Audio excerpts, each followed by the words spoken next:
Well, one of my favourite songs is by Leclerc and it's called Police and Thieves. And I'm not sure why it's one of my favourite songs, but it is. And one of the lines in the Clash song Police and Thieves is guns and ammunition. And that got me thinking about guns and ammunition. And more in particularly about the way that ammunition is stored. Now, it's worth saying that protection isn't going to be the only way that your tank is going to survive. The usage tactics, not being seen, suppressing the enemy, using combined arms warfare is all incredibly important. And in that sense, a striker brigade can, if correctly deployed, achieve more than a heavy tank brigade. However, this is of relevance to the Great Tank-Off. So here we have some of the competitors and some of the ones which probably won't compete, but they're good reference points. And as I've been doing research into the Great Tank-Off in preparation for the destructive testing phase of the Tank-Off, and I'm still waiting for the Leclerc, which is a Leclerc, I should say, which is fashionably late. And I'm undecided about the Alte and the K2, but I'm looking into them. Now, let's talk about the differences in these tanks and what I've been finding out. Well, what I've been finding out is really you can group these modern tanks into several different categories depending on their ammunition stowage, and they all have pros and they all have cons. Interestingly, there are a few that stand out, and I've already covered the Merkava, so I won't cover that again. But the majority of them are either split between hull and bustle stowage, or hull and autoloader stowage, or pure autoloader. Now, as I've been doing more research into this subject, I've been finding that actually there's a trade-off in the actual ammunition load that you can carry in the autoloaders. And if you carry less ammunition, you increase your survivability. If you carry more ammunition, then you decrease your survivability. And no tank is invulnerable from all threats. So some tanks will be able to be hit by EFP IEDs. Some will be better at fighting ATGM's top attacks, and others better at fighting kinetic tank-on-tank duels.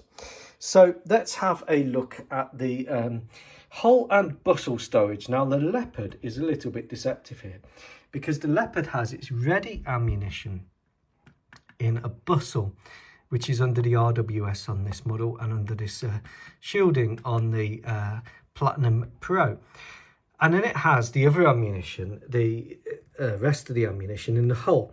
And it's actually down here on the hull, which on these two models is very well protected. And on the original Leopard, it's well protected because you've got the armour here and the armour at the front.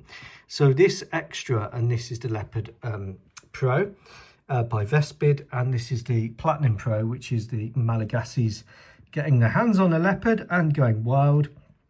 Extremely well protected down there at the front. Now, what that means is that actually your turret ammunition, should your turret be hit, it's going to be separated from the crew, blow-off panel, and away from the main explosion.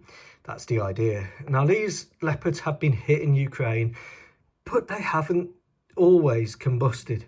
In fact, it's taken multiple hits to combust them, and that shows how good the tank actually is. Now, whether the Ukrainians are using the whole stowage, I don't know.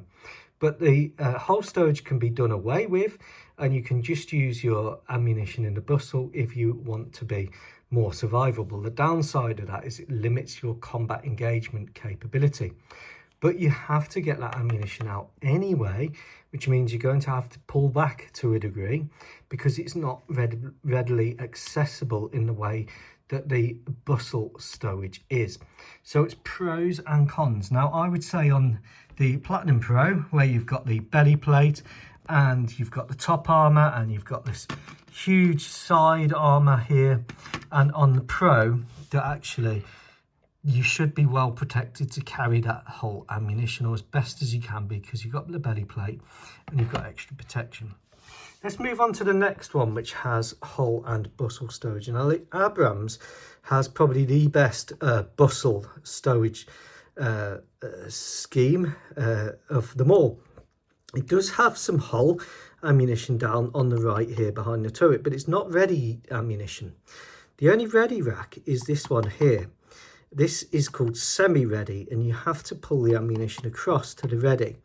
Now, the good thing about the Abrams is it actually, you can fight from this and then pull back and pull the ammunition across from here.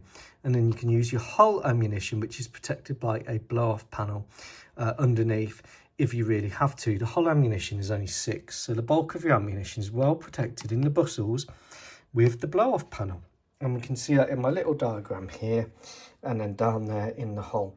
So I would say, in terms of the best and most survivable ammunition schemes, the Abrams and the Merkava are, to me, the best. Of course, the British would disagree with that completely. Here is the Challenger 2 TES. Now, this is heavily up-armoured, and the British use, like the Sherman wet from World War II, we use the wet stowage. Now, I'm not going to talk about where the ammunition is in the tank, because that's sensitive, but we use two-part ammunition. We have the propellant and we have the shell, and the propellant is inside a water or waterish. It's a sort of flame retardant water system, and this is where your propellant is, so the stuff that goes bang is well protected. So that's a wet stowage scheme. Now, the shells are a bit more exposed, but some of the shells have longer cook-off times and they don't respond to direct hits, or at least you have a chance to bail out of the tank. Now, let's look at the autoloaders. So I did get this slightly wrong on the T90. The T90 has a bustle here with blowout panels. It also has a carousel loader. So it's a mix between a carousel and a bustle. Now, information varies. Some sources say that the propellant is in the bustle. Others say, no, that's not right. There is a shield above the carousel, and it is as per the old Soviet tanks, and that you have your propellant and your shells in the carousel, and that this is spare. I'm going towards that view now, that actually that is correct. However, I cannot confirm that, so just be aware of that. Now, the T90, if it does have the propellant in the bustle, that's sensible, and just having the shells in the carousel. The downside of the T90 is, whilst you've got some good armour against ATGM threats, you have no belly plate on the T90, and what that means is you have vulnerability there to IEDs, large IEDs, and to mines. Now, if you start to add belly plates to the T90, you very quickly overwhelm the transmission and the weight limits of the tank, the design limits. So, because you're already carrying so much extra armour. So that's just something to bear in mind with the T90. Now, I am working to try and work out what this bustle exactly does, and I think it is spares at the minute, and I think the autoloader does the bulk of the work. Again, you can reduce vulnerability by carrying less or different types of ammunition, but you lose some of your fightability of the vehicle. The ZTZ99 is all autoloader. It's all underneath the turret. Now, whilst we know what autoloaders on the T72 are like, and we can't confirm whether the Chinese have protected it with a shield or not, they probably have. The tank does feature top attack armour as standard, and if you look at the ZTZ99, what you'll find is that actually that autoloader in the standard model is centre of mass of the vehicle.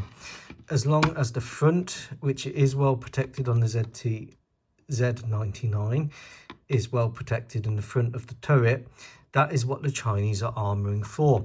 They're not armouring for low intensity anti-IED, anti-EFP IED threats. The Malagasis are, and that's why they've upgraded this heavily. So I think that, yes, the autoloader is inherent vulnerability and that you could have a catastrophic cook-off, blowing your tank turret into the air, which isn't something you necessarily see with the Leopards and the Challengers. Sure, they do get burnt out, and sure they do combust, and sure the Abrams does combust. There's lots of videos of them in Yemen combusting, but a lot of the crews survive. But if you have all your ammunition in one central place, it's good to protect it. The downside is the standard ZTZ99, it doesn't feature the belly plate, which I've added here. So there's pros and cons in just the autoloader only model. Now, I wrongly got the Type 10 a bit wrong. And the Type 10 has 14 rounds in the bustle, which is a very safe place for it to be stored. But it also has a hull stowage system, which is down here in the hull somewhere. Now, that is more vulnerable, but that's your secondary ammunition. Your main ammunition is your 14 rounds in the turret. So I would say if you're facing a high threat environment, just party with the 14 rounds. And that is what the French have done, and I haven't got the Leclerc here, it's fashionably late. The French have done that with the Leclerc XLR. So the French are upgrading around 147, I think, 148. Might be wrong on the figure, Leclerc's to the XLR model. Now, the Leclerc has at the front of the hull a exposed spare ammunition hull stowage, and they are doing away with that. What that means is they can only carry the 22 to 23 rounds, one in the breech and the rest in the bustle, but that gives them extra survivability. So where do we go from there? Well, that's where the Armata actually makes a lot of sense. Now, a lot of people are slating the Armata. Oh, the Armata's rubbish. Oh, the Armata's rubbish. Yeah, okay, I get it. However, if you look at the Armata and the Abrams X technology demonstrator, what they're doing here is they're putting the crew in a separate, very well protected citadel. The turret is essentially where you've got your ammunition and your weapons, and underneath that's essentially what's going to take the hits. Your front is well protected, your side is well protected as best it can be. Now, the Armata doesn't weigh too much, it's not the worst weight tank out there, but the Armata is using a completely different scheme where you actually isolate the crew from the ammunition. Now, sure, your turret may get destroyed, but your crew, which is the most valuable bit of the tank, will hopefully survive. And if you look at the Armata here, this is the Trumpeter one, you can see the Relict 5 and Afghanit systems, and you can see all of the different types of protection which is added onto the tank. Now, the Armata, in my view, is a technology concept demonstrator, but it is a very good scheme in terms of protecting it. You have sacrificial areas of the tank. Sure, a javelin might take the turret out. You take the tank back, you put in a new turret, the tank continues. And that's what's happening to T90s in the field. They are taking hulls from destroyed T90s, and in the field, they are putting new turrets on them. Check the video on YouTube. So basically, a totally destroyed T90 hull hit by mines is towed back, and a new turret is fitted onto it. Incredible. Now, the K2 and the Altair are different. Now, I need to look at the schemes for the K2, but I think that the K2 and the Altair have quite a good one.